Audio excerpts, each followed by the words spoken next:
Hey, what's up everyone? Grab a coffee or tea and sit back. In this video, I'm going to share my reflections on my first year living in London, why my wife Vira and I have made this move, and what this experience has taught me so far.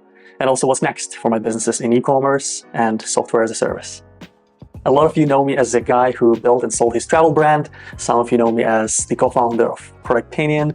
But those of you who've been following me for quite a while, or my friends, would know how much I value experiences over staff. And this is probably one of those stories. A little over a year ago, we sold our car, cleared out most of our stuff, left our house in Vancouver behind, and hopped on a flight to London. We packed light, just a few suitcases.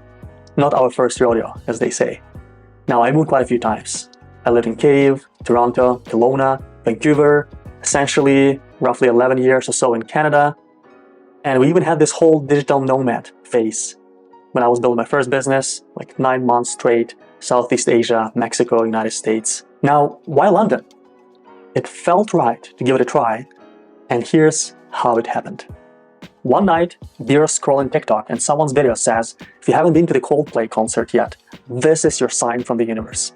So she turns to me and says, Andre, the closest Coldplay concert is in Glasgow. And I'm like, why not? We haven't been to the UK yet. So we booked the tickets, packed up, and flew to the UK for a little road trip. Vira was totally sold on London. And honestly, I was impressed too. It felt super livable, welcoming, and just had this energy of a place where things happen. It felt different than any other city I'd been to. And that planted a seed. If we ever moved again, London was on the list. When I'm traveling, I usually announce on Instagram stories where I'm headed so that I could connect with like-minded individuals in my network. So when I flew to London for the first time, I met up with a fellow e-com brand builder who at the time just joined an FBA aggregator, a business that buys and scales Amazon brands, essentially the kind of businesses I've just sold 2 years prior. We caught up again next time I was flying through London, and a few months forward, I'm on a Zoom call with the CEO of the aggregator talking about my platform, ProductPinion, and how it helps with A/B testing and conversion optimization for Amazon brands. He asks if I'd be open to moving to London to help them scale their Amazon brands. Now, I wasn't looking for work. I was busy with ProductPinion, the Ecom brand builder mastermind, Airbnb, and writing children's books with my wife. However, they seemed like very smart people who actually figured out the aggregator model, and they promised me almost partner-like conditions. A salary, a small equity stake, all the visa stuff, and the opportunity to lead brand teams the way I would as the brand owner. So I took the leap. I'm not gonna lie, it wasn't all smooth sailing. But honestly, it's been an incredible learning experience. It helped me grow personally and professionally. Working with an aggregator sharpened my skills in scaling e-com brands, specifically the bigger ones, gave me a good idea of what it's like to be working with investors, an internal tech team, a large remote team, and it definitely helped me better understand my ideal customer profile, the ICP, for my SaaS for Amazon sellers. Essentially, I am my ICP for ProductPinion right now. I can't help but compare the weight and the importance of this experience to when I was building my first Amazon brand. I lost my job and took a big risk back then. I sold my house to save the business, moved to Southeast Asia, and relaunched my business after a disaster with defective inventory. I think I shared this story on a few podcasts now. That journey led to my first business exit and a whole bunch of projects, including ProductPinion. Now, a few years later, London might just become one of those transformative moves. So far, no regrets.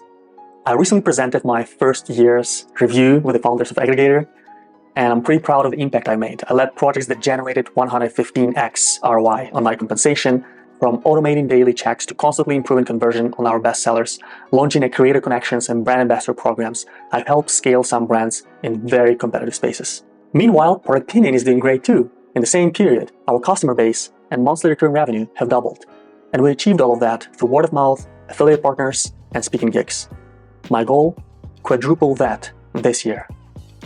Now, let's talk about living in London, shall we? There's a lot to consider when moving to a new city. Career and business growth, cost of living, quality of life, weather, location, taxes. Let's dive into some of those criteria. Business growth. London is an international hub, one of the world capitals.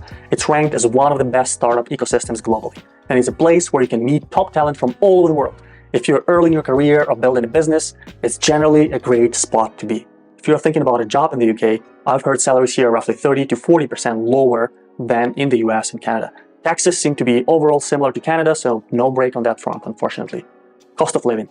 Let's be real, London is expensive. But for the stage I'm at, the cost is worth it. We don't own a car here, and my walk to the office 3 times per week is about 10 minutes.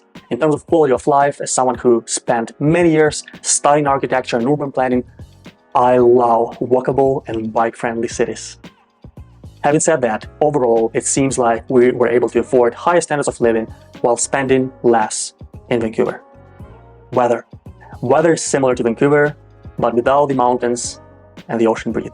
If you're into skiing or snowboarding, hiking, or any of the water sports, Vancouver wins hands down. Neither provide enough sunshine for me, but London rains are manageable. Location is great. London is a travel hub. 6 airports mean you can get anywhere fast. We've been to 8 new countries just last year and hosted quite a few friends and family visits, which we love. Plus, the time zone works well for working with US and Canada. Say, compared to Bali or Dubai, London's time zone is much more manageable for those West Coast calls. If any specific aspect of life in London interests you in particular, please do ask in the comments. I will share as much as I can from my own experience so far.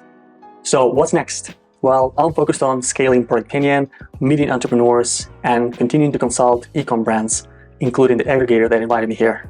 Honestly, I don't know how long I'm going to stay in London for, but for now, it seems like a great place for my immediate goals. I've learned that change is good. It's uncomfortable, but sometimes it's necessary for growth. So for now, I'm enjoying the beauty of it all. The wins, the challenges, and the lessons learned. We might move back at some point, or might move forward again. The time will tell, but for now, I'm all in. There are lots of challenges in the Amazon space right now, and building powerful tech is never easy either. But there will be many exciting announcements from me in the next few months.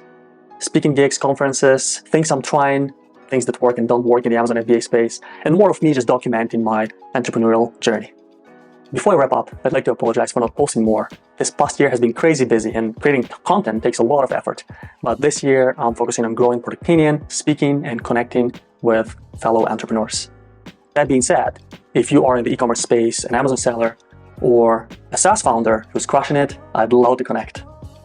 And if you made it this far, thanks for watching. If you enjoyed this video, hit like, subscribe, and drop a comment below.